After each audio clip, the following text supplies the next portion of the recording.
Godātie konferences dalībnieki un visi tie, kas daudz viet ārpus Tukuma un ārpus Durbas pils, seko Imants Ziedoņa jubilejā veltītajai konferencei. Mēs esam pietuvojušies konferences noslēguma daļai, un tā ir veltīta tēmai Imants Ziedonis un laika biedri. Un, manuprāt, tā varētu būt visinteresantākā daļa, jo mēs esam runājuši visu laiku par, tā kā distancēti, un šajā brīdī mums ir iespēja pietuvoties, un tādēļ es aicināšu visiem ļoti labi pazīstamo publicistu personību, ar kuras darbībai mēs ar lielu interesi, es domāju, esam sekojuši. Tas ir Ēriks Hānbergs, un viņa tēma ir ciemošanās lauku sētās un ne tikai. Lūdzu.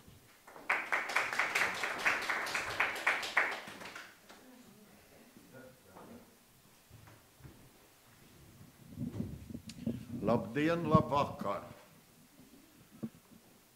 Ieva Ķīsi nav ieradusies. Ja jūs ļautu, tad es izstāstītu vienu epizodi, kas saistīta ļoti cieši ar Ojāru Vāciju. Atļausiet? Lai to raksturot, ir vajadzīgs fons. Fonā ir kolhozs Ādaži. Slavenais priekšsēdētājs Alberts Kauls. Tas ir laiks, kad viņam bija 9 vietnieki, viens no tiem Lučanskis, vēlākais miljonārs, arī cietumnieks, arī Latvijas valsts universitātes prorektors. Ādaža bija saimniecība, kur pateicoties Lučanskim un Albertam Kaulam un saiknēm ar Maskavu, vienīgā saimniecība, kur bija dolāri, un pārējās saimniecības pietuvinādamās Ādažiem dažkārt varēja dabūt šo valūtu. Un tad, kad Ādaži iedibināja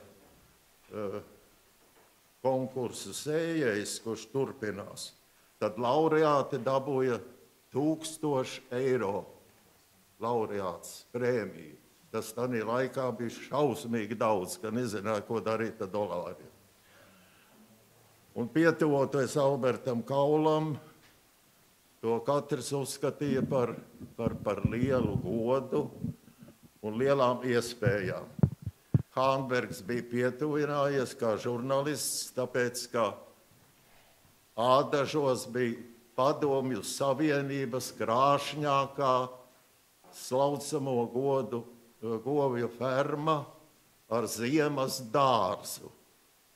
Un Alberts Kauls rakstīja zinātnisko darbu, jūs to smaidīsiet, bet nosaukums bija Govju tesmeņi un pupi. Tas bija tas laiks, kad bija jāpiemēro slaukšanas iekārtas un sadarbībā ar Latvijas Lopkopības institūtu un Vissavienības zinātniskās pētniecības institūtam. Un tā kā es par šo tēmu interesējos, lai rakstītu un stāstītu nācijai, tad Kauls bija mans draugs. Un es varēju tur celties un gulties, ja tā vienkārši stāst. Šai sakarā Jānis Peters un Imants Ziedonis vienu dienu mēs trietā sapulcējamies pie Jāņa Petera, ar lūgumu no abiem kolēģiem, vai es nevarētu sarunāt vienu ļoti brīvu vakarēšanu pie Alberta Kaula. Es sazvanījos ar Kaulu, ierodamies, bet norunājām tā, ka es Albertam Kaulam nestāstīšu kā labi. Gluži vienkārši Imants Ziedonis, Jānis Peters un Ēriks Hānbergs grib ar pašu Alberta Kaulu vakarēt. Tas notika Somu pirtī, un mums par pārsteigumu, ka vēl ir 2 kungi, 2 vietnieki. Viens par celtniecību, otrs, kas atbild par zemes iedalīšanu objektiem, kur kaut kas jābūvē vai citiem nolūkiem. Pirts, servis kolosāls, izsvīstam, skalojamies, izdušojamies, ietinamies palagos, sēžam pie galda, sākam tērzēt. Izrādās, ka šie abi vietnieki ir tāpēc, ka Alberts Kauls ir iedomājies, ka Imants Ziedonis, Jānis Peters un Ēriks Hānbergs grib zemes gabalus, kur būvēt mājas. Un viņš bija absolūti pārsteigts, no pārsteiguma apsēdās, ka mūsu interese bija iedibināt Ojāra vāciešu prēmiju. Un tad, kad Alberts Kauls to uzzināja, un tad viņš iedegās, viņa kundze bija tajā laikā bērnu dārza vadītāja, un Alberts Kauls izstrādāja programmu visās struktūra vienībās, tikšanās ar rakstniekiem, kas izglītotu ādažu staimi par Ojāru Vācijā. Un tā tas notika. Un tad, kad bija pirmā prēmijas piešķiršana, tas bija milzīgs sarīkojums. Viena no pirmām laureātēm ir Māra Zālīte.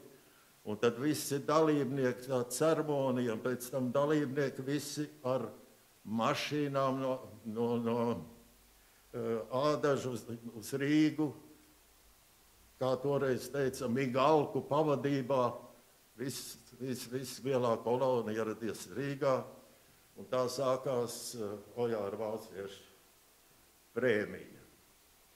Tā kā es vienkārši visu dienu sēdēdams jūsu klātbūtnē, un iedrošinādams no jums pārkāpu savu iedzimto kautrību un izstāstīju par Hānberga lomu Ojāra vāciešu prēmijas dibināšanā. Un tagad, tā kā rakstīts ir programmā, tātad pēc Dižkoku atbrīvošanas lieldarba, noklausoties Artis Vece, varētu teikt, arī pēc nedarba. Nākamais lieldarbs bija lauku sētu konkurss. Šis konkurss ilga mums 15 gadu garumā.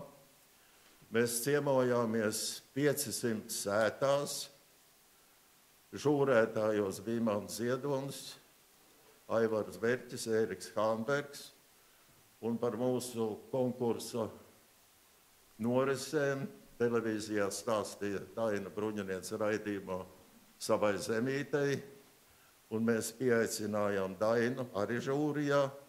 Un Imants ierosināja, ka vajadzētu arī Latvijas mazpulks ieaicināt. Un tad uzaicinājām mazpulku tā laika vadītāju Ilzi Kļavu. Un Ilzei Kļavai kaimiņš brūvēja kolosālu ķiršu vīnu. Un Ilzi Kļavu, Imants Ziedonis, allaž bija gaidoši. 15 gadu laikā par veikumu mēs esam izdevuši 3 grāmatas.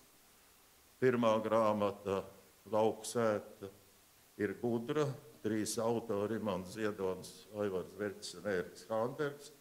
Un šo virsrakstu izdomāja Imants Ziedonis. Pēc tam vēl 2 grāmatas ir tapušas, un kad grāmata 2007. gadā iznāca 100 lauku sētas Latvijā, tad šī gada valstiskās balvas laureāts Vilis Vītols mums izteica pateicību par šo grāmatu, jo Vilis Vītols ģimeniski izmantot šo grāmatu, lai iepazītos ar Latvijas laukiem.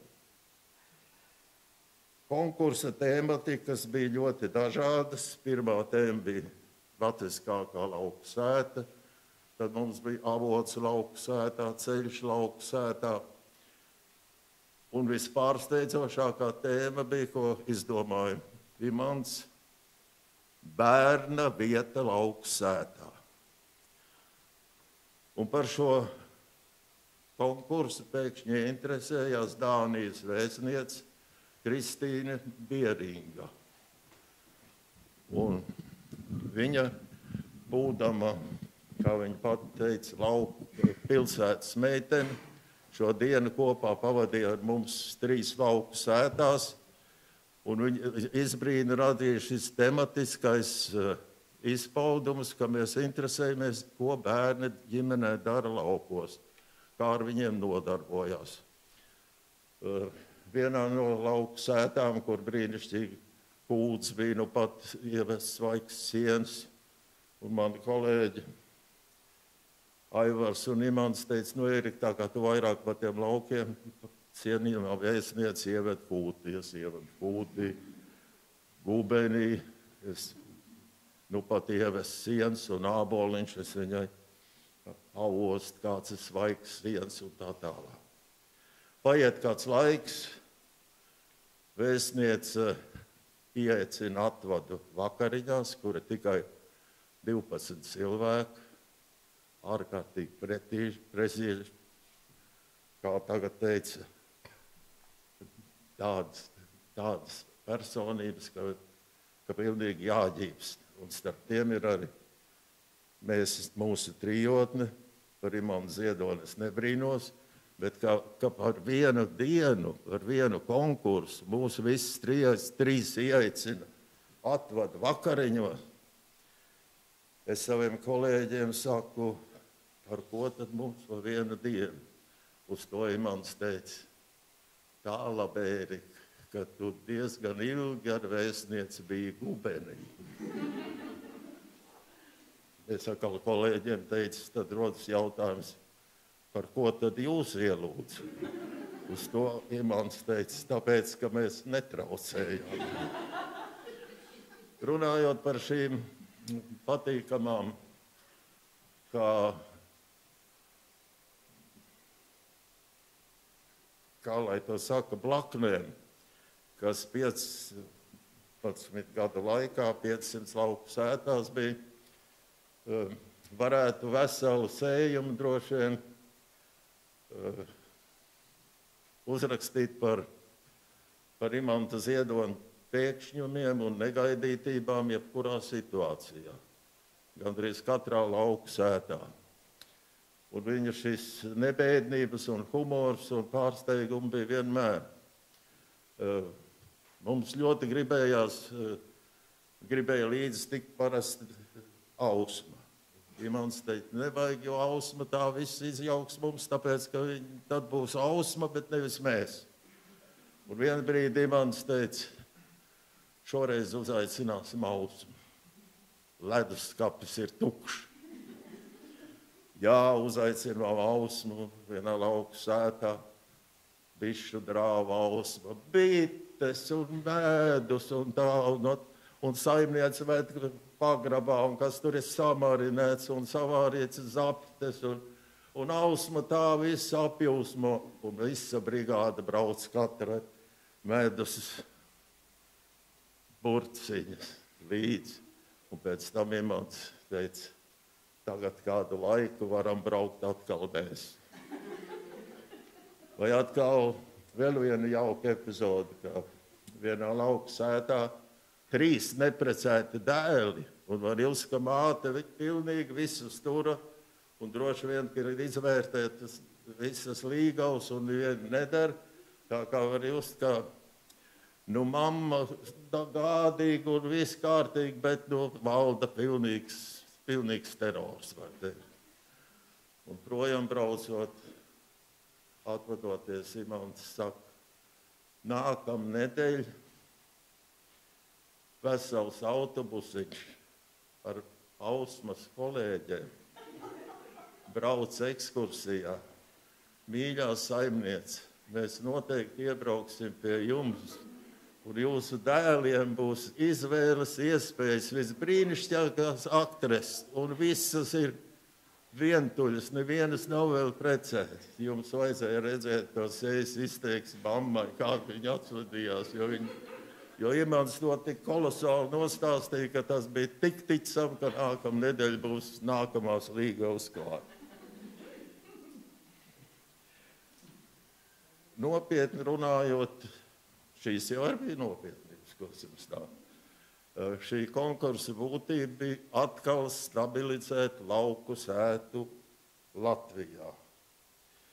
Un šajos vērtējumos, kad mēs aicinājām kopā lauku sētas, mums visi, kas piedalījās konkursā, visas sētas uzaicinājām, un mūsu gandarījuma paudums bija, ka mēs sagatavojām lielos tencinājumus un tencinājumu, kurā bija rakstīts katras sētas veikums, un tos mēs ierāmējām, un katrs, ka brauc prom, varēja paņemt šo tencinājumu un pielikt pie sienas, un, ja jums gadāt būs lauku sētās, droši vien vairākās vietās, jūs varēsiet redzēt, kur šie tencinājumi ir joprojām goda vietā.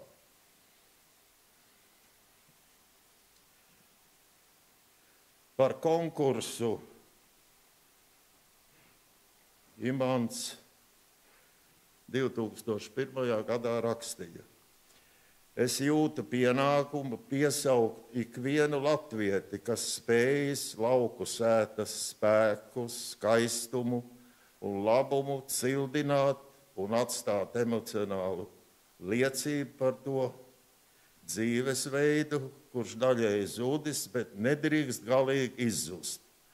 Tam jādzīvo starp mītu un šodienas realitāti, kad mūsu lauku dzīve būs gan romantiska, gan saimnieciski praktiska. Savukārt es jūtu pienākumu, un paldies saku fondam Viegli, kas turpināja šo konkursu vairākus gadus lauku sētu, ka arī mans pienākums ir turpināt, cildināt Imanta Ziedoņa novēlējumus talantīgajos lauku uzņēmumos un lauku sētās, kā turpināt šis Imanta Ziedoņa novēlējums. Un var jau būt, ka kopīgi mums var veidoties jauna grāmata, un iespējams, ka atskatoties un kopsavilkot par šo lielu darbu 15 gadu garumā. Paldies par uzmanību.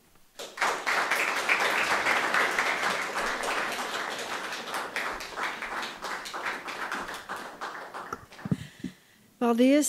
Dienas noslēgumā tāds spirdzinošs vēstījums un ievadījums senos laikos, bet arī virzi uz nākotni. Droši vien, ka šis stāsts vedina iedziļināties vairāk, un tādēļ Andri Konsti aicināšu par aizskadriem parunāt.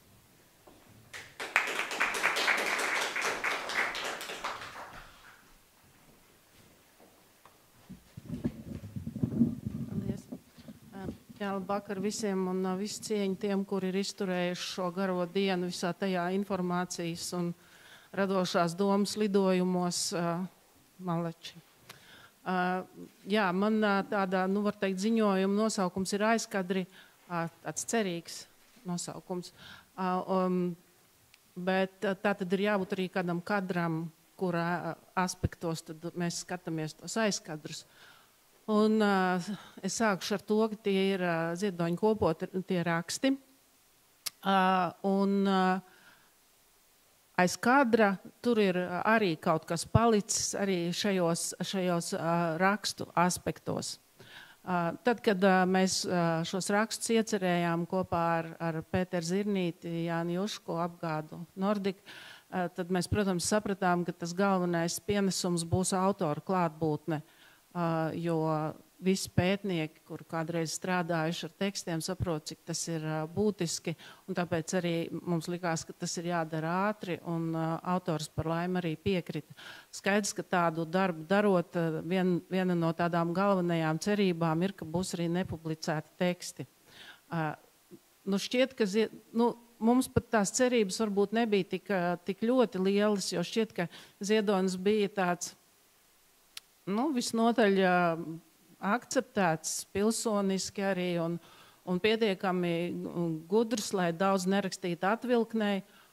Un pats sev cenzors Un tāpēc bija pat tāds zināms pārsteigums, ka tomēr tādi teksti atradās jau pašā pirmajā sējumā, par ko pats autors arī bija zināmā mērā pārsteigts. Iepriekš deklarējis, ka šie ir raksti, kur rēķinās ar autoru un dod viņam zinām rīcības brīvību, Ziedonis saka tā, citāts: šajos rakstos kāda daļa paliks neietverta no pirmo dzejoļu krājuma dzejas. Autors ir centies katru atsevišķo sējumu darīt lasāmu, dzejas kvalitātē baudāmu, paturēt dzeju dzejā. Pirmkārt, tā ir atsacīšanās no mākslinieciski vārgiem dzejoļiem, otrkārt no politiskas ievirzes dzejoļiem, kuru publicistiskais patos autoram šobrīd liekas nesaistošs un nevajadzīgs, un treškārt no veltījumu dzejoļiem, kuri būs 11. sējumā. Citāta beigas. Tomēr turpat viņš arī paziņo, ka šie neietvertie dzejoļi var tikt apcerēti komentāros, un spriedums tur varbūt arī autoram nesaudzīgs. Līdz ar to viņš šos dzejoļus no šiem dzejoļiem neatsakās, tikai uzskata, ka tos nav tik ļoti jādara zināmus lasītājiem, jo vienmēr ir iestājies par to, ka cildināt un tālāk nest vajag mākslinieciski augstvērtīgas lietas. Un šie dzejoļi tiešām komentāros ir norādīti, par tiem katrs var arī iepazīties, un par to, kāda ir viņa attieksme pret šiem dzejoļiem, kuri pašam pēc tam likās savā ziņā vairāk neaktuāli vai nepieņemami. Bija tāds gadījums, kad iznāca viņa dziesmu teksti un ar notīm, un tur bija arī slavenā dziesma, ko dziedāja kori dziesmu svētkos, Asni sakni sakmenī dzen. Un viņa gadījās tā, ka es sēdēju viņam līdzās un pienāca kāds vīrs un teica, bet tas ir tik skaists dzejols un tik skaista dziesma, jūs tik izņemiet to Ļeņinam ārā. Un Ziedonis paskatījās uz viņu, teica, nē, no dziesmas vārdus neizmetīsi. Un tā tas, protams, Ļeņins tur arī palika, bet šis, kā var saprast, arī viņam pašam nebija tas tuvākais variants. No krājumiem izņemtie dzejoļi tātad ir norādīti, tomēr arī šeit jau pirmajā sējumā parādās krājumos nepublicēti dzejoļi. Tur nav īsti skaidrs, un tas viņam pat zināmā mērā arī pašam bija pārsteigums, ka to ir krietni daudz. Kādi iemesli ir nepublicēšanai, to viņš jau bija tā kā pats drusciņi aizmirsis, vai izņēma redakcija, vai viņš pats nedeva, bet pēc tiem nosaukumiem jau var saprast, kādēļ tas tā. Piemēram, kā uz socreālismu var skatīties pēc dzejoļu nosaukums Mēs skūpstījāmies kapsētā zem krustiem. Vai, piemēram, avīzi lasot par Prāgas studentu klubiņu, visi zinām, kāda bija Prāgas nemieri. Vai arī, kad es piedzimšu, lai mana māte dod man latviešu vārdu. Vai arī gribu satikt Dieva dēlu. Pavisam rakstu pirmajā sējumā ir ietverti 32 aiz kadra palikuši dzejoļi, un to starp arī populārais Ķiļķēns un Klimpa. 4. dzejas sējumā šo dzejoļu atradās vēl daudz vairāk, un tāpēc faktiski tika izveidots tāds jauns pat krājums, kam dzejnieks deva nosaukumu Atsperu ziedi, un tur bija vairāk nekā 60 dzejoļu, bet to dzejoļu bija vēl vairāk, jo tos labākos, arī manā uzturē labākos, viņš ātri izķēra un teica, šitos ielikšu citos krājumos. Un man bija ļoti žēl, jo tie tiešām bija tā, un arī tie tika pēc tam publicēti un bija arī citos krājumos. Interesanti tas, ka viņš lasīja šos dzejoļus un teica, vai cik foršs dzejols, es šito tiešām esmu sarakstījis. Un tad es viņam reiz jautāju, kā var būt, ka tā var aizmirst. Viņš teica, jā, tā ir to dzejoļu daudz un aizmirstās. Un es teicu, vai varētu būt arī tā, ka viņam var iešmugulēt kādu citu autoru dzejoli, viņš nemūžam. To nemūžam. Tātad daļa no šiem dzejoļiem ir palikusi arī periodikā, daļa ir glabājusies rokrakstā. Un, piemēram, skaidrs, ka šādi dzejoli, kurš tad viņam tajā laikā publicētu, piemēram, Pasaulē lielas tautas un lielas nācijas, sevi nākotnē iedomājot, redz halucinācijas. Viņas redz kā milzīga brālība, milzīga kopu tauta, piedzims no viena vienīgā, ar lieliem burtiem lielā un diženā pauta. Iet milzīgais autobus, bet iet arī mazi autiņi, un izrādās, ka katrai tautai ir vēl arī savi pautiņi. Dzejniekam vienmēr ir bijusi ļoti svarīga tā vēsts, ko nes viņa dzejoļi gan atsevišķi, un tas ir tādā mākslinieckā ziņā, bet arī ļoti svarīgi, kā tas izskatīsies vēlāk kontekstā. Un tad viņš saka tā: katrs dzejolis pats kā tāds, kā viens pats, ir vērtējums, protams, mākslinieciski, bet viņu kopējā disciplinaritāte, viņu laika nesums, laikmeta piesaistība, arī iepiņķerētība ir pētām un grozām visādi tautiski, politiski, partijiski, vērtību teorijas un pašas teikšanās centienu pagriezienos. Nu, arī Epifānijas, protams, kur sākotnēji pašam autoram jau likās pietiekami dīvains, vai viņš tās ievietot mapītē ar uzrakstu šizofrēniķu piezīmes. To mapītes tiešām esmu redzējusi, jo tajā laikā kaut ko tādu pašam viņam likās, ka to nekad nepublicēs. Arī tur bija nepublicēts Epifānijas, bet to bija mazāk.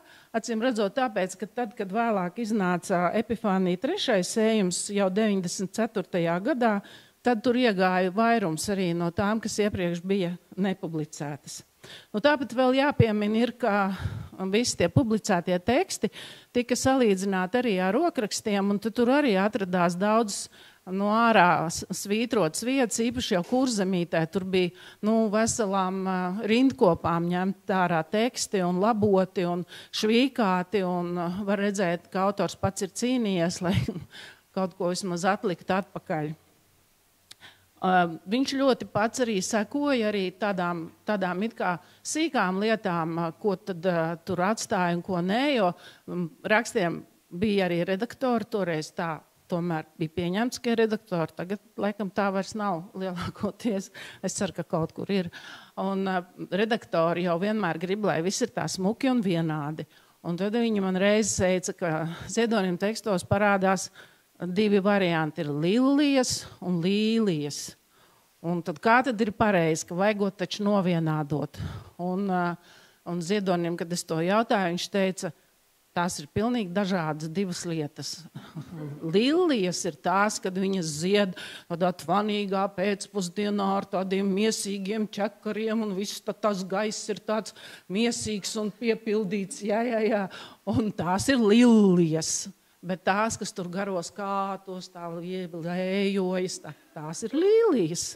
Un tā tam arī ir jāpaliek, un neko tur nevar darīt arī neviens redaktors. Tā kā viņš izsakoja arī kaut kādām tādām lietām. Vēl viena lieta, kas gandrīz palika aiz kadrā, ir šeit pieminētās lasītāju vēstules. Jo mums bija tāda doma, ka tādas varētu būt, un Ziedonis teica, ka viņam tādu nav. Gandrīz nav. Tagad mēs dzirdējām 6000, cik tur bija. Bet mums tomēr likās, ka ir jābūt. Tad viņš sāka paskatīties un atklājās, ka tomēr ir tās vēstules. Un tad nācās arī tās, mēs šķirojām un lasījām un pētījām. Un tad viņš teica, kāds es esmu bijis muļķis. Es tikai tagad redzu, ko tie cilvēki man vispār gribēja teikt. Tad, kad viņi man to sūtīja, es taču pilnīgi to tā nebiju uztvērs.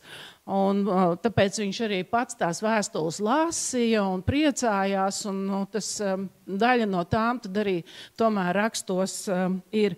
Un man liekas arī, tas ir tāds pētījumu vērts arī aspekts, jo es nevaru iedomāties, ka mūsdienās kādam dzejniekam, bet varbūt tā ir, varbūt kādam tā raksta. 2, cik es saprotu, pilnīgi citas profesijas pārstāvs Ziedonim rakstīja šādu tekstu.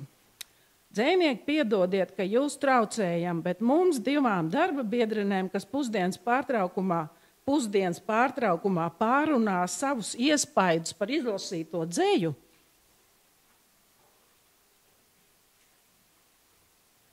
sirdis nav mierīgas, un mēs gribam dalīties savās pārdomās ar jums.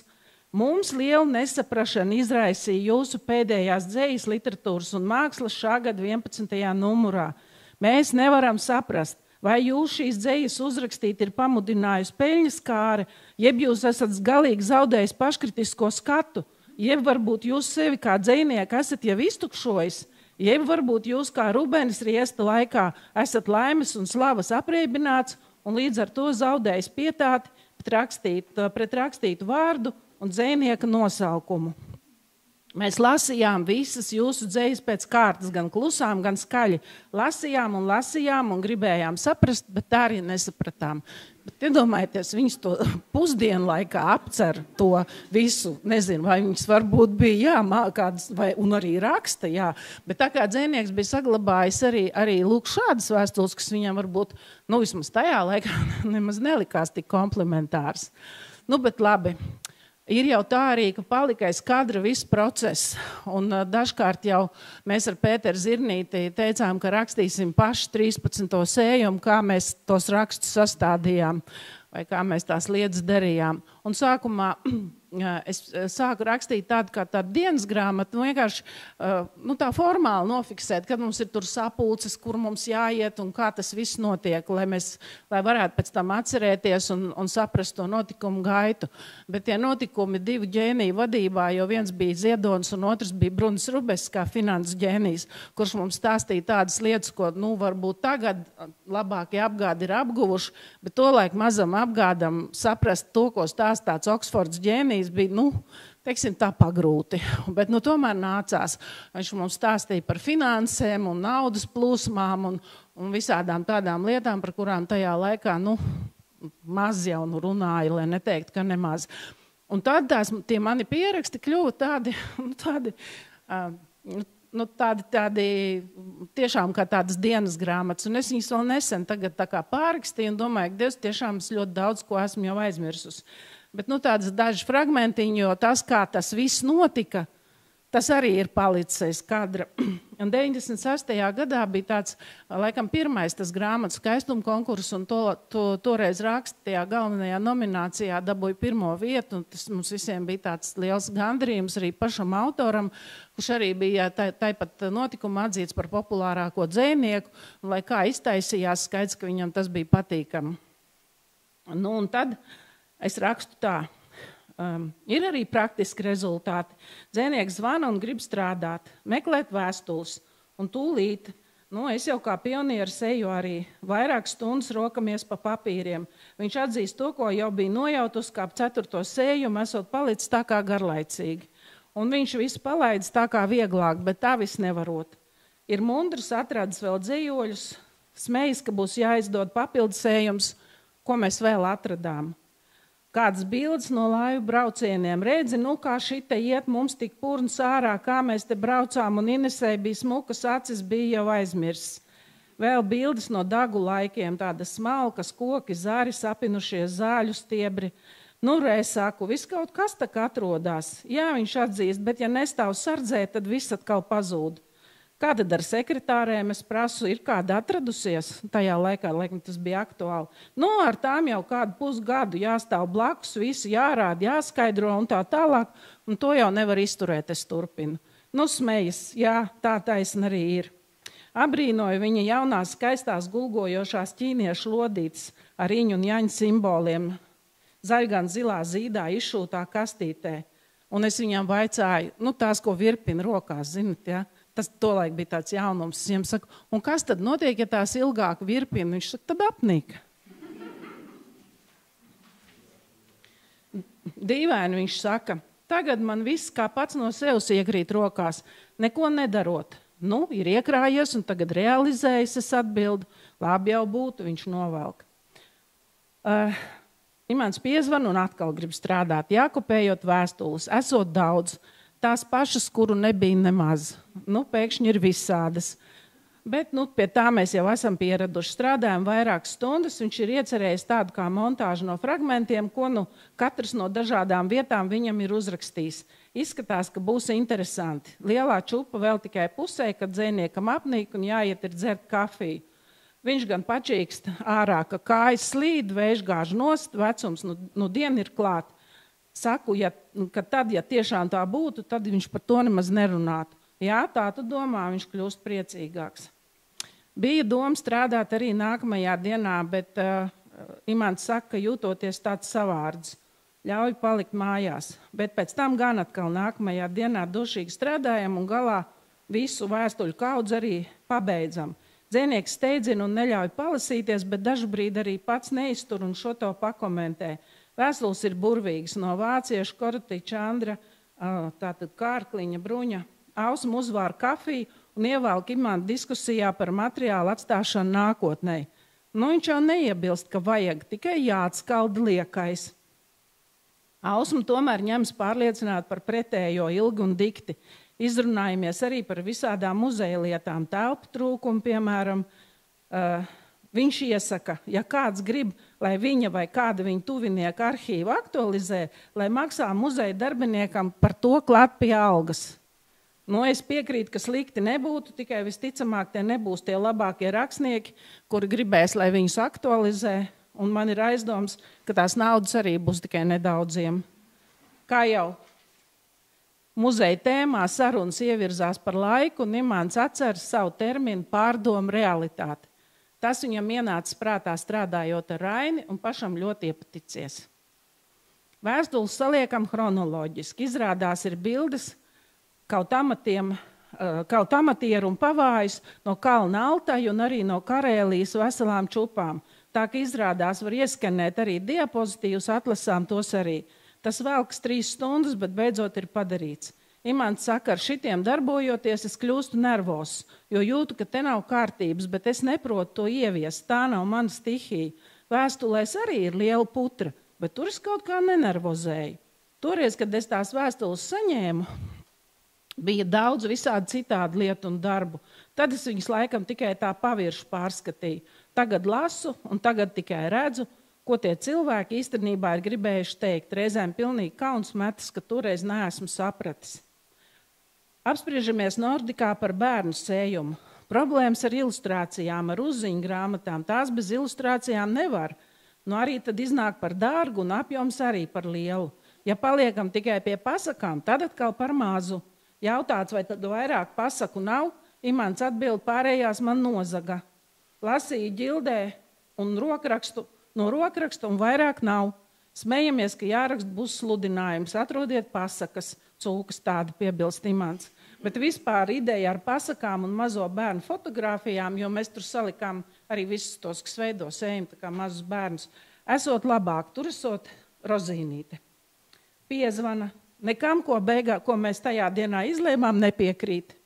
Vai nu visas grāmatas, vai tikai pasakas. Lai ir pasakas kā brošūras, tas nekas. Nekādas kolāžas, tās tikai Aigaram Ozoliņam māksliniekam vajadzīgas. 2krāsaini diapozitīvi, ne pēc kā neizskatīsies un tā tālāk. Ja nebūtu jau pieradusi, varētu nošauties. Tagad tikai saku, lai piezvana Juškam un to informē. Pēc brītiņa atzvana un it kā nekas nebūtu bijis, paziņo, ka tad jau tā varēja, kā runājām iepriekš. Bet par vēstulēm 7. sējumam, kurus bija pazuduši, neatzīstas ne par ko. Nav mājās un viss lēmums neprasa, viņš to atstājis izdevniecībā. Brauc uz izdevniecību, jo esot problēmas ar bilžu salikšanu. Patiešām tās ir pasaku bildes, būtu jāliek attiecīgajās pasakās, bet tas grāmatas solis neļauj. Zinot, cik Imants rūpīgi izturas pret šo, zvanu viņam. Viņš izrādās iedomājies, ka bildes būs lapušu skaitā. Neviens cits gan tā nebija iedomājies. Visas 3 korektoras maketētājs sabiedēts mirkšķina acis. Zvanu Aigaram, kā no viņa puses viss izskatā. Aigars bija apbrīnojami mierīgs. Tas bija pilnīgs glābiņš. Viņš bija tik Aigars Ozoliņš, burvīgs cilvēks vienkārši.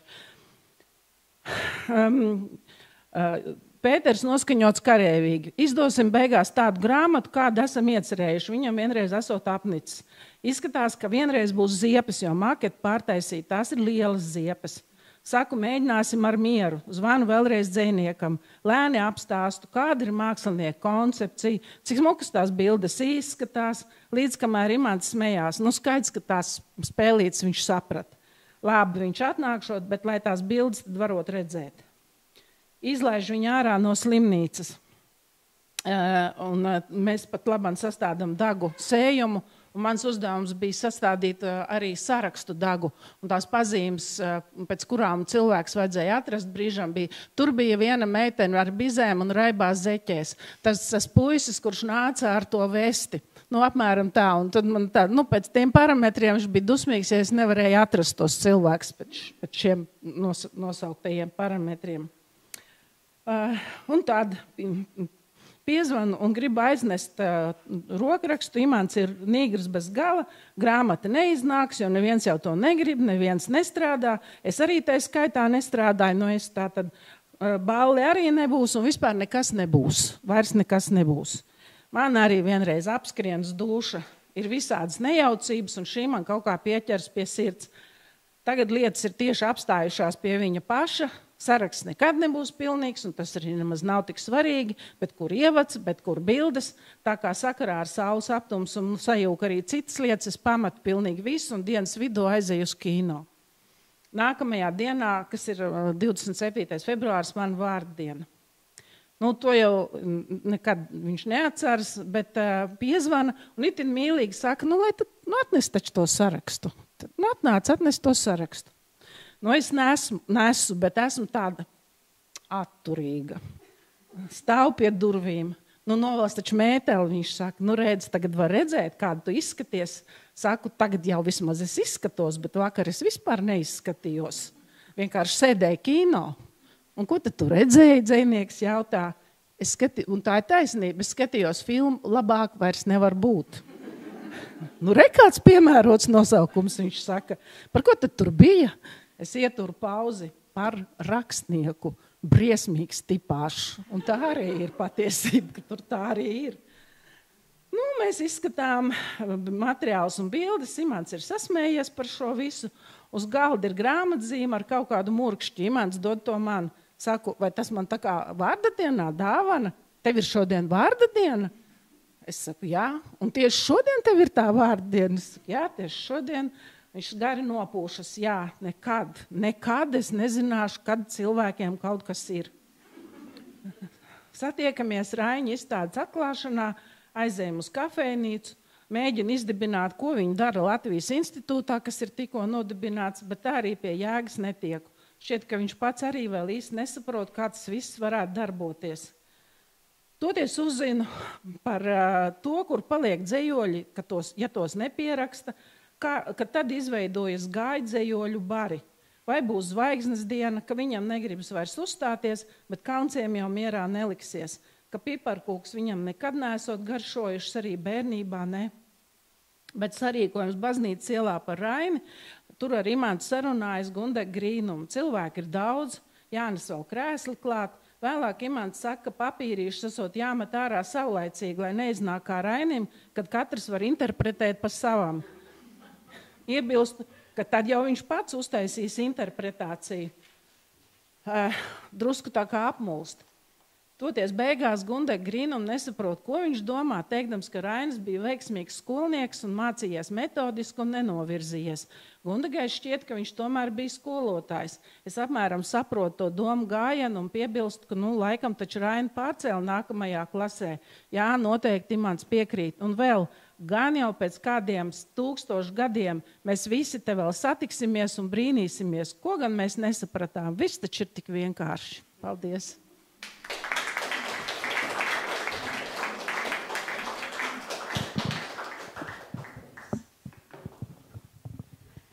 Jā, patiešām, no malas jau vienmēr liekas, ka viss ir vienkārši. Bet tajā brīdī, kad esam iekšā, un Andra to mums brīnišķīgi parādīja, nemaz tik vienkārši nav. Andra arī pieminēja muzeju vārdu, un nākamā runātāja un arī noslēdzošā šajā dienā, garajā dienā, ir Žanete Remsde, un stāsts būs par stratēģisku muzeja vīziju. Lūdzu.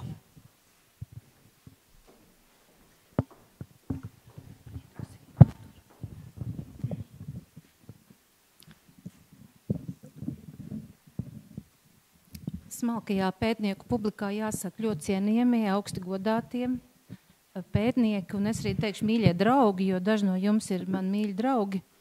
paldies par bagātināšanos. Es ļoti, ļoti daudz ieguvu un pierakstīju jau kādas 12 interesantas idejas. Starpbrīžos te vairākiem uzplījos jau ar piedāvājumiem, ko mēs varētu izdot un kādi varētu būt nākošie darbi. Un tas, manuprāt, ir tas rezultāts, ka mēs jau zinām nākošos soļus. Un man liekas ļoti smieklīgi, ka šī pēdējā daļa ir tāds seriāls. Ja? Hānbergs izstāstīja par to, kā viņi tur darījās. Andra, mīļš, paldies tev arī par šo. Nu, kā reāli tas dzīvē notiek, un arī man ir bijis dzīvē gadījums, un šis gadījums ir ievilcies gandrīz 20 gadu garumā, negaidīt pašai priekš manis. Un pagājušā gadā es sekoju līdzi visām muzeja lietām un arī starptautiskā muzeja sabiedrībām. Pēkšņi pagājušā gada augustā starptautiskā muzeja sabiedrība, kas, es teiktu, manā skatījumā ir diezgan konservatīva, pieņem jaunu muzeja definīciju. Un es lasu to muzeja definīciju, un es tiešām nespēju noticēt savām acīm. Tiešām viņi ir pieņēmuši šādu papīru, kas akurāt ir tieši tas ar dažām izmaiņām, kādu pirms 13 gadiem Imants Ziedonis uzrakstīja. Un šodien es iziešu burtiski tā pa gadiem, kā veidojās šī muzeja tātad Imanta stratēģija un kā tad izskatās šī jaunā muzeja definīcija. Un tas man tā hipotēze ir tāda, ka tātad Imants Ziedonis ir laikmetīga muzeja stratēģis. Varbūt tad pa soļiem, pa gadiem, kā tas tā mums notika, un tas process nebija īsts, tas bija arī līkumi. Un tātad, 2004. gads, un es patiešām nejauši satieku Imantu Ziedoni, Vērmens pārkāp pie tām lauvām apmēram, un Ziedoņa stilā viņš tā, praktiski bez pretenzijām uz to, kas varētu atteikt, pārliecinoši teica, mēs nepazinām viens otru. Viņš man pienāca klāt un teica, paklau, varbūt mēs varam aiziet iedzert kafiju. Un es tiešām biju pārsteigta. Es tajā laikā biju biznesmenis, vadīju lielu starptautisku uzņēmumu. Man vienā rokā telefons, otrā tur vēl kaut kur, es skrienu pa to parku. Un tajā brīdī es tā domāju, labi, es visu atlieku, tur piezvanu, es būšu vēlāk, un mēs ar Ziedoni aizem iedzert kafiju. Un viņš noprasa visu, kāds teica to caurubjošo skatienu. Ja? Tu nevari atteikties no tā skatiena, tu vienkārši esi tā kā rengenā. Ja? Tā, par ko dedz, kādi cilvēki, ko dari. Es viņam vaisirdīgi izstāstu savu aizraušanos, ka es esmu biznesmeni. Viņš saka tā, es gribētu, lai tu piepildi manu vēlēšanos, es gribu būt tautsaimnieks. Uztaisam kopīgu biznesu. Es viņiem saku, tas nav tik vienkārši kopīgs bizness, bet Ziedonis ir Ziedonis, visi, kas ar viņu ir satikušies, zina, ka viņš pārliecina, viņš aizrauj, un mēs pat tiešām nodibinām Sijā skaisti. Viņam bija vizītkārta Sijā skaisti, ka viņš ir partneris, ja, viņš ar viņu visur staigāja un visiem dalīja, ka viņš tagad ir biznesmens. Un mēs apbraukājām visu Latviju, krustu šķērsu, tas vienkārši bija brīnišķīgi, un nopirkām kaut kādas 5 vai 6 muižas, un izveidojām turisma aģentūru Joranu, tā kā tavs ceļš, lai tad tie ārzemnieki tad braukt uz to Latviju, mēs visai pasaulē parādīsim Latviju, un cik tas ir skaisti, un starp citu turisma aģentūru Joranu darbojas vēl joprojām. Ja tad no tā laika, kad mēs 2004. gadā viņu nodibinājām, bet, diemžēl, Imants saslim. Un viņam sāka parādīties jautājumi, kurus es galīgi nesapratu, jo es tajā laikā nebiju no kultūras jomas, man vispār nebija skaidrs. Es arī beigi muzejus neapmeklēju. Tā, Viņš teica, klausies, kā domā, ka es nomiršu, man būs muzejs? Es saku, es nezinu, bet sakarā to, ka es pazinu Helēnu Demakovu, mēs viņu saucām par Lienīti. Es teicu, es Lienītei pajautāšu. Es aizēju pie Lienītes un saku, man te tāds gadījums ar Imantu Ziedoni. Viņš man jautā, vai te viņam būs muzejs vai nebūs. Un viņš saka, viņš būs tūlīt kultūras kanonā. Ja? Tagad to kultūras kanonu jau veido. Bet droši vien, ka nebūs nekad naudas. Es priecīgi atnāku un stāstu Ziedonim, ka forši būtu, ja būtu, bet nebūs naudas. Viņš man saka, tas ir labi. jo es gribu nemuzeju. Labi, ko nozīmē nemuzejs? Nu, viņš man sāk stāstīt. Viņš saka, tad nemuzejs ir tāds, kurš nav par to cilvēku, bet tas ir par jaunradi, kaut ko radīt muzejā, un tur jāpieredz viss, un vispār muzejs ir ceļš, tu ej pa ceļu, un pēkšņi ieraugi kaut ko skaistu, un tu apstājies, un tas ir muzejs. Un tad nāk mūzas, un tev tur dod to un šito. Viņš skatījās, ok. Starp citu, viņš pie krasta valdībā uzrakstīja pirmo kultūras dokumentu, kultūras stratēģiju, kurā arī, ka to palasa, ir līdzīgi skaisti. Mēs ar Andru zinām, un ar Ēriku zinām, ka Imantam pienāca laika, viņš vairs negāja ārā no mājas, un mēs vienojāmies, ka mēs tiksimies ceturtdienās. Mēs tiksimies ceturtdienās. Pie reizes ar Jausmu izvārīja kafiju. Imants kafiju nedabūja varbūt katru dienu un visu laiku. Un rakstīsim par to, kas tad ir tas nemuzejs. Kādu ceturtdienas bija, kādu nebija, bet mēs ļoti centāmies un rakstījām visas tās sajūtas, kas tad varētu būt tas muzejs.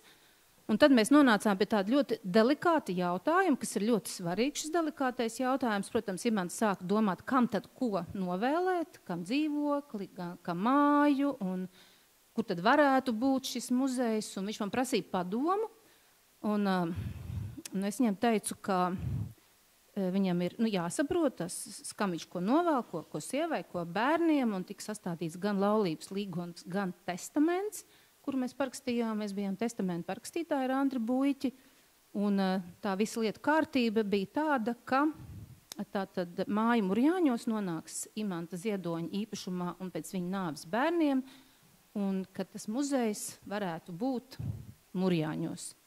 Tāds oficiāli dokumentu un papīru sakārtošana, kas arī prasīja tādu ilgāku laiku. Tagad tā lietas ir sakārtots ar to testamentu, un sākam tā kā skatīties, ka varētu tad to māju kāds. Es vēl tā kā nedomāju, ka tā esmu es pilnīgi, ja man nav vispār, man ir savas lietas, man ir biznesa, man jādara viss kaut kas. Un mēs uztaisam tādu pirmo Latio vērtējumu 2007. gadā, cik tad māja varētu maksāt, un tad kas to varētu nopirkt, lai tas muzejs tur varētu sākt veidoties. Un es teicu Imantam, viņš man prasa, lai es to muzeju vadu, un es saku, Imant, tam neviens nav gatavs, es to nevaru vienkārši, saprotu, es to nevaru. Es nevaru atlikt tagad visas savas lietas, kaut kur dabūt 70,000 latus, ja, kur, es vispār no tā neko nesaprotu. Viņš saka, bet tur jau ir tā lieta, saprot, ka tu neko nesaproti, tu neesi saindēta, tu esi pilnīgi cita, saprot, tu esi no citas pasaules, ja tev, es saku, nē, viss punkts. Tad sāks nākošā sērija, un kā jau arī stāstīja, par to, ka ir krīze, viss brūk, viss jūk. Es tā laikā esmu Latvijas Tirdzniecības rūpniecības kameras vadītāja, un kaut kā pa buržmu sapazīstamies ar Renāru Kauperu, ar Goranu Goru, un izdomājam, kad jādara kaut kādas lietas, un izveidojas mazā kavalērija. Un mēs esam pārlēmīgi, un braucam, un daram, un dziedam, un jaunieši, un es turpinu tikties ar Imantu ceturtdienās, un es viņam izstāstu par to, kā mēs to daram, un viņš saka, klausies, tas ir mazliet līdzīgi tai Dageru aurai. Ka tu brauc, ka tu kaut ko gribi izdarīt. Mēs arī vakaros sēdējām, dziedājām, lasījām epifānijas, runājām ar jauniešiem. Satiekamies, un mēs satikāmies, tātad tur apakšā ir bildi, mēs satikāmies, tātad Imants bija tajā sanatorijā, un no tām visām sarunām Imants mazliet Renāram Kauperam sameloja. Viņš teica, zin ko, Žanete jau būtu gatava to muzeju taisīt, ja? Bet viņa viena nevar. Viņa nevar viena, un viņš faktiski Renāru pierunāja, ka vajadzētu. Man jāsaka godīgi arī tā atzīstoties, ka tas varbūt viens no maniem lēmumiem, kāpēc es beigalā varbūt biju gatava tajā iesaistīties, jo viņiem bija švaki ar naudu, bet lai Imants varētu noturēt tātad māsiņas 247 zāles, visu tā medicīna, un visi viņiem vajadzēja ļoti kritisku līdzekļus, lai tas viss tā būtu vieglāk. Un tātad mēs nodibinām Imants Ziedoņa fondu viegli, jo mazā kavalērija bija tāda brīva, radoša kustība, kurai nebija banka kontā, bet lai nopirktu māju, jūs saprotiet, ir vajadzīgs konts bankā, un lai var kaut kāds līdzekļus un visu kaut ko, mēs nodibinām fondu viegli.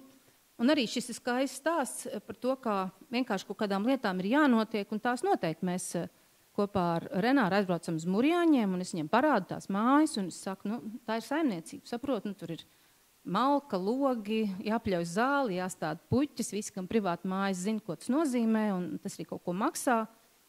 Un mums ļoti noveicās, mēs piezvanījām, es teicu tā, Renāri, tagad zvanam 3 mums pazīstamiem miljonāriem, ja viņi naudu dod, tad daram.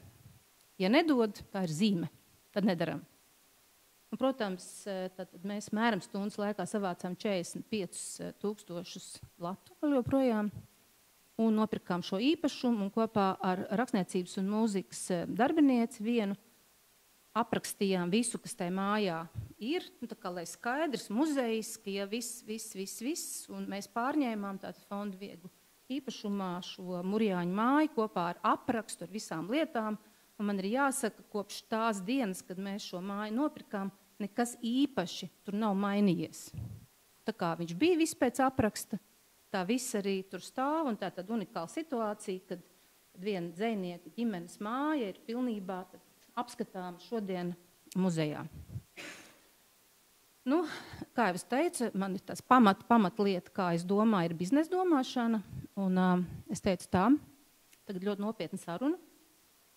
Man ir vajadzīgas 2 lietas, lai es uzņemtos tālāk šo attīstību muzeju. Un kā biznesa cilvēkam, viena no būtiskākajām lietām ir stratēģija. Kāds, kas atcerās mani kā ministri, vienmēr, kas visi nāca, es teicu stratēģiju, un tad runāsim. Saprotu, kur tu esi, kāda tev vīzija, mērķi, rezultāti, nevajag tam dokumentam būt garām, bet galvenais saprast, uz kurien tu ej un kāpēc.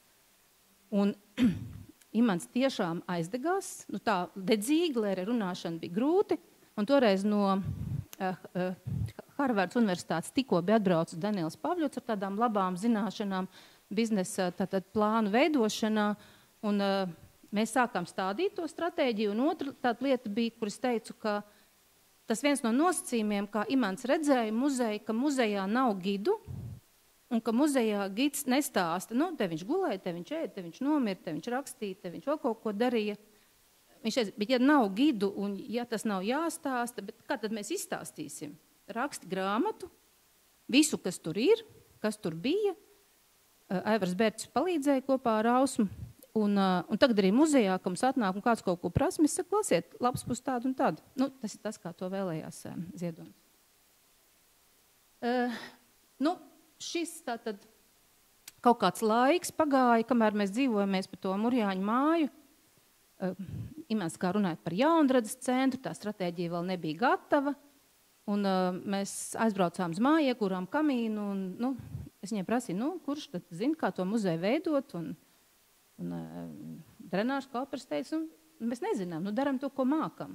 Tas, ko mēs mācējām, mēs mākam dziedāt, ir Murjāņos sarakstīti 3 diski, 60 koncerti, gan vilcienos, gan tur, gan vēl kaut kur. Un tad es atceros tādu pagājuši kā reiz 10 gadi, 13. gada vasaru, kad es sapratu, ka tai lietai būs jāpieiet nopietni. Kad nebūs tā muzeja, un Agrita saprot, ko es runāju, tas ir krājums, tā ir pētniecība, tās ir viss šīs lietas. Tu nevari tikai tā kā dziedāt, tā kā diet, tas viss ir foršs, un tas viss popularizē Ziedoni, bet tā tad jāpieiet ir nopietni, un pēc Ziedoņa aiziešanas mūžībā mēs vēlreiz pieķērāmies, prādīšu arī to stratēģiju, klāt stratēģijai un uzrunājām Jānu Mitrēvicu un 40 Imanta draugus, radus un līdzgaitniekus, lai vēlreiz pārunātu un izanalizētu Imanta Ziedoņa stratēģiju, ko viņš bija sarakstījis. Viņš pats tur palīdzēja tad Daniels un Evalds. Un mēs radījām tātad 2 dokumentus. Es vienkārši uzliku ar manām piezīmēm, ja kādā veidā tātad mēs, šis ir pamatdokuments par dzirnakmeņiem, un šis blakām jau ir šis jaunais, apstiprinātais tātad stratēģija, ka Imants Ziedoņa muzejs ir ceļš, jo visi līdzgaitnieki, ka mēs sakam imantologu, saka, Imants nekad nav bijis vienā vietā, viņš visu laiku staigājis pa ceļiem un darbojies. Tātad tas ir tie mūsu pamatdokumenti, pēc kuriem mēs tātad darbojamies. Vēl bišķiņu atpakaļ aiziešu par Ziedoņa muzeju. Nu, šobrīd mēs ļoti priecājamies, ka Ziedoņa muzejs ir 2 reizes valsts akreditēts. Tas nozīmē, ka mums ir viss kārtīgi un smuki. Ja? Ir pētījumi, ir krājumi, un mēs visu daram pēc labākās sirdsapziņas. Man ir prieks, ka krājums vēl ir Rakstniecības muzejā, Nacionālā bibliotekā un Misiņu, un arī Tupu muzejā. Un, sakot, visi glabājam un visi daram.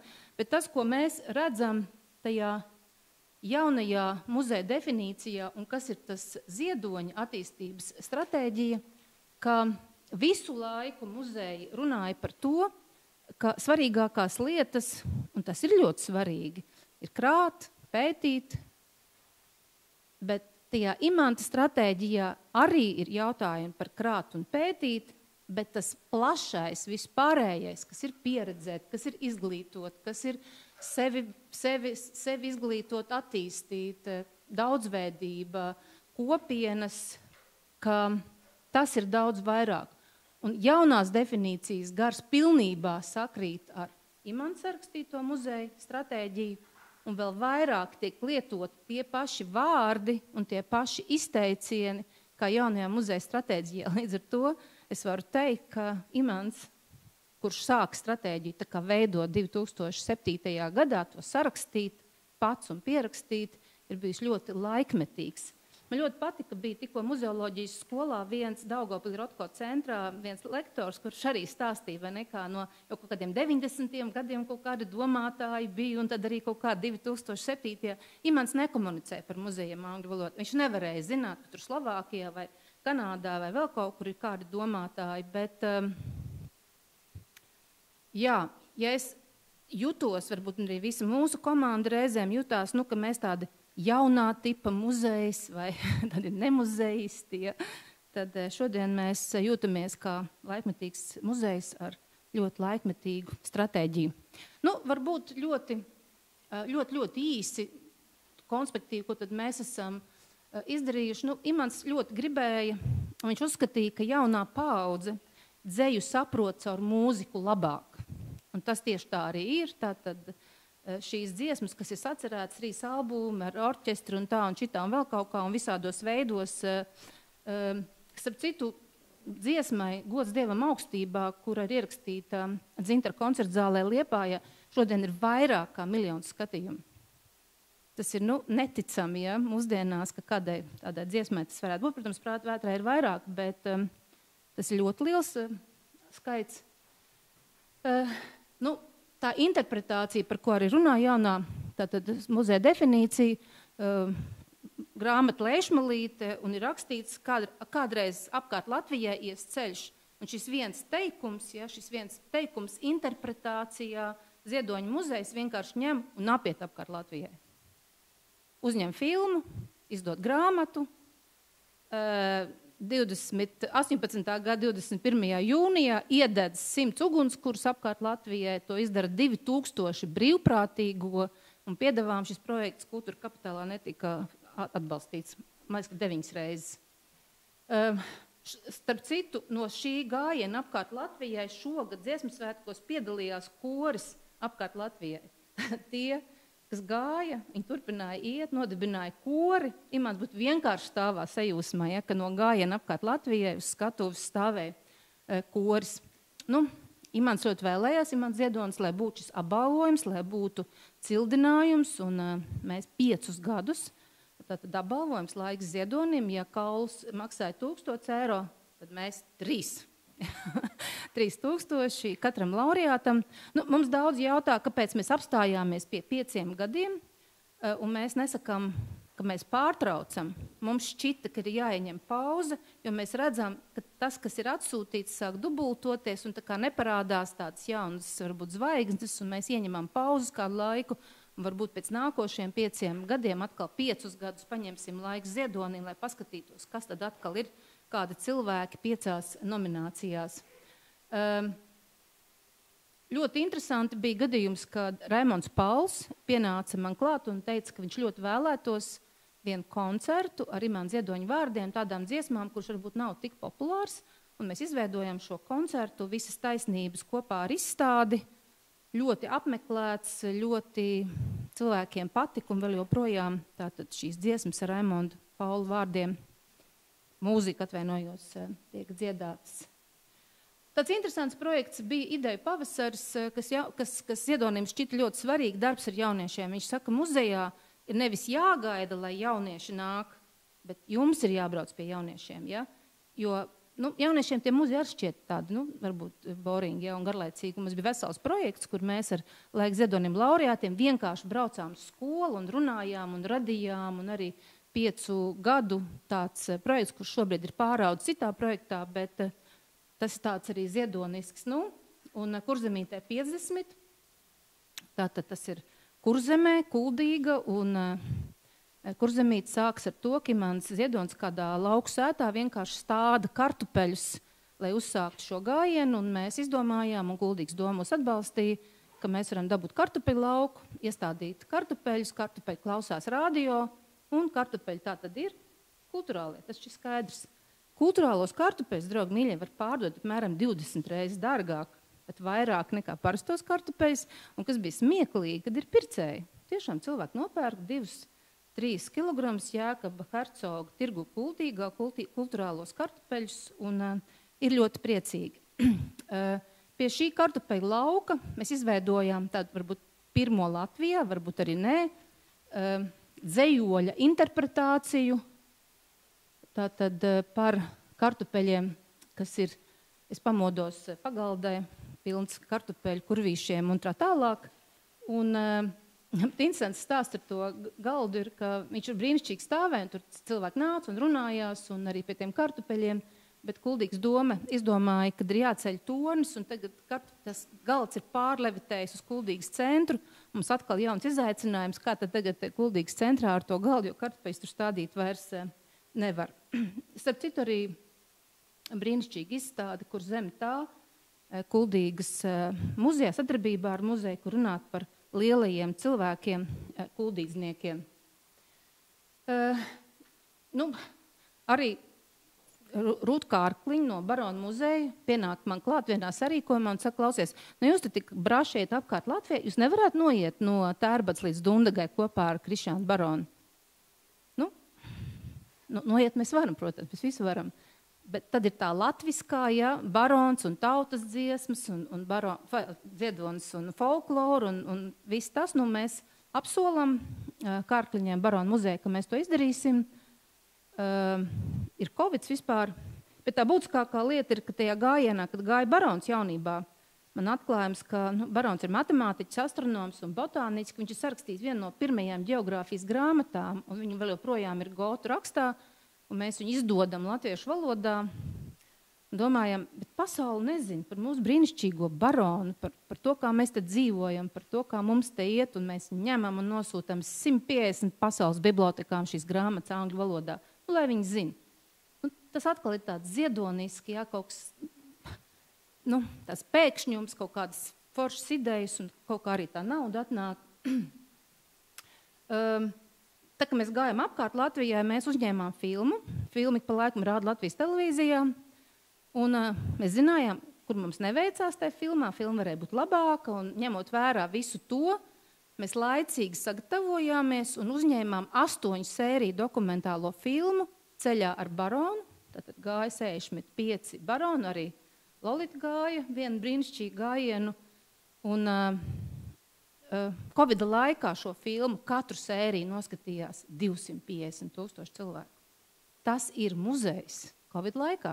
Tu sēdi mājās Covidā, bet muzejs atnāk pie tevis mājās un skaties par to Baronu. Jā, tātad Ceļā ar Baronu brīnišķīga popularitāte. Šis gads, Ziedonim 90, domājam, ko mēs varētu uzdāvināt Imantam Ziedonim 90 gadē, un tā ir tāds 2 izšķiršanās. Viena, ko mēs jau sākām pagājušajā gadā darīt, kāds te Āndra runāja par tiem bērniem, Imantam Ziedonim bija ļoti svarīga enciklopēdija bērniem, kura, protams, nav izdota, jo, lai izdot enciklopēdiju bērniem, tās ir šausmu naudas. Un mēs nolēmām, ka mēs varētu sākt izdot jaunu suņa-fuņu animācijas sērijas par nopietnām un svarīgām lietām. Pirmā sērija mums ir Suns, Funs un Rīga, un mēs strādājam ar visiem Rīgas bērnu dārziem latviešu, tur sūtām visāds metodiskos materiālus līdzi. Šobrīd procesā ir filmiņa Suns, Funs un Novembris, tad nāks klajā. Ļoti labs veids, kā muzejiem strādāt ar auditoriju, ir kino. Ja, cilvēki daudz ātrāk visu saprot. Un otrā lieta, strīdīga lieta, jo ļoti daudzi, vai tā drīkst, mēs nolēmām dot to iespēju Ziedonim būt dārzniekam, nevis dzejniekam, bet dārzniekam. Imants ļoti vēlējās iestāties no Tukuma Bulduru dārzkopības tehnikumā. Viņu neuzņēma, iespējams 2 iemeslu dēļ. Viņš vispār bija slims ar tuberkulozi, viņa tēvs bija izsūtītais. Un mēs viņam devām iespēju būt studentam. Tātad Bulduru dārzkopības tehnikumā mēs esam izveidojuši mākslīga intelekta radītu Ziedoņu balsi un var paklausīties, kā Ziedonis runā kā students ārā Murjāņu muzejā. Un tad ieiet mājā un paklausīties, kā runā īsts Ziedonis ar visām viņa idejām. Un tad ir ļoti viegli saprast. Pirmais, ko var saprast, ka mākslīgais intelekts var to balsi dabūt ļoti, ļoti līdzīgu. Un es ieteiktu visiem miljonāriem uzmanīties, jo uztaisīt balsi vienkārši par 1000 eiro. Piezvan mazdēls un saka, halo, man ātri 100 000.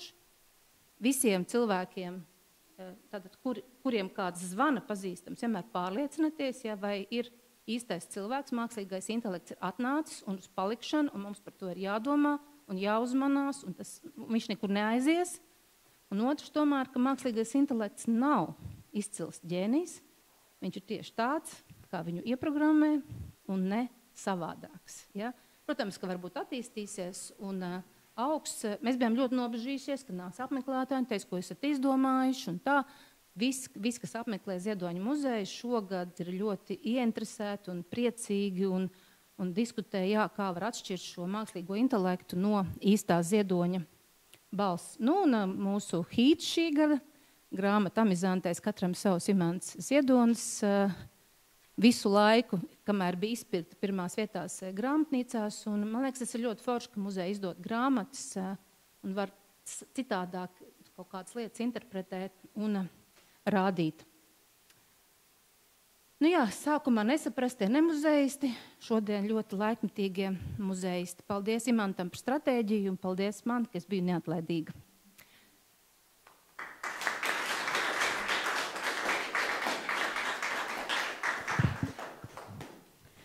Ar šo Žanetes garo un plašo un detalizēto stāstu par muzeju mēs noslēdzam šīs dienas garo pamatīgo konferences maratonu. Noslēdzot šo konferenci, es gribētu atgādināt, ka mēs esam no agra rīta sākuši un gājuši cauri vēstures, filosofijas, literatūras, ekoloģijas un daudziem citiem aspektiem. Mēs esam pabijuši pētnieku darba laukā, mēs esam saskārušies ar muzeju, bibliotēku un citu profesionālu iestāžu pētniecības un sabiedrisku un kultūras iestāžu darbību, bet ir laiks noslēgt. Un es gribu atgādināt, ka konferences noslēgums bija un joprojām ir šajā mirklī augšanas testaments. Un droši vien, ka tie ir vārdi, ko vajadzētu pārdomāt. Mums ir vairākas iespējas.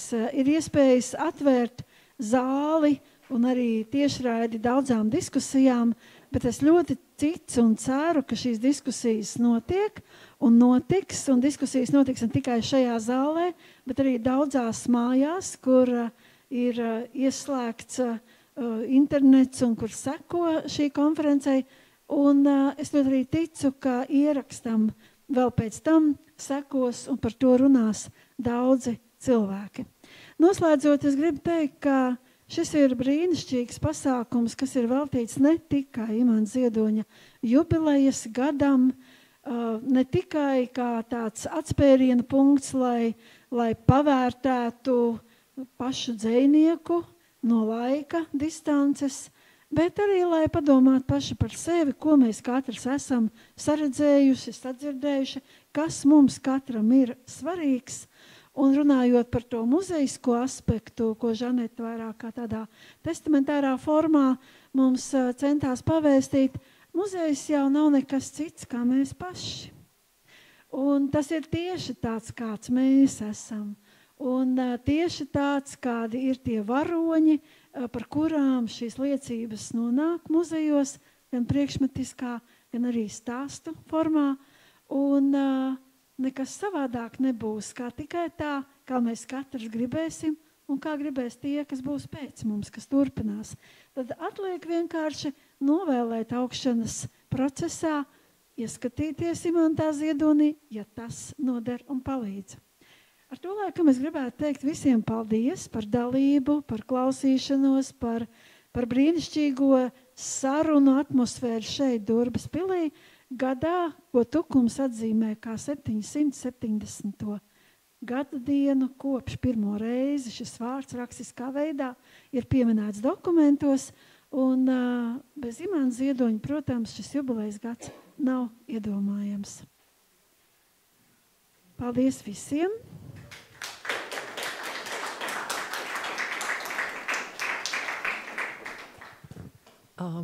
Es ļoti vēlējos teikt Ziedoņu mūzeja vārdā paldies visgalvenākajām personām, kas ir palīdzējušas un kuru dēļ šodien šeit varēja notikt un notikt tieši tāda, kāda viņa bija. Protams, Agrita, paldies Tukuma muzejam. Paldies. Paldies. Ceļa biedri Jānis, Oga, institūts. Paldies ir arī Evai, kura ir šobrīd izskrējusi, un paldies ir arī Durbas pils vadītājai Ievai Trilo, kuru mēs arī atradīsim šajās pat sienās tūlīt. Paldies, es teiktu, man negribas vairs atgriezties pie jautājuma, vai pie tēmas, vai kādam vēl ir jautājumi vai komentāri, mums ir vēl 10 minūtes, lai mēs paņemtu šampaniešu glāzes, lai mēs nosvinētu šīs dienas noslēgumu arī apētot garšīgu kūkas gabaliņu. Un tiekamies pēc 10 minūtēm jau pavisam jau tādā jaukā noskaņojumā, jo Goran Gora mums sniegs vēl tādu muzikālo baudījumu dvēselē, ja, noslēgumā. Paldies!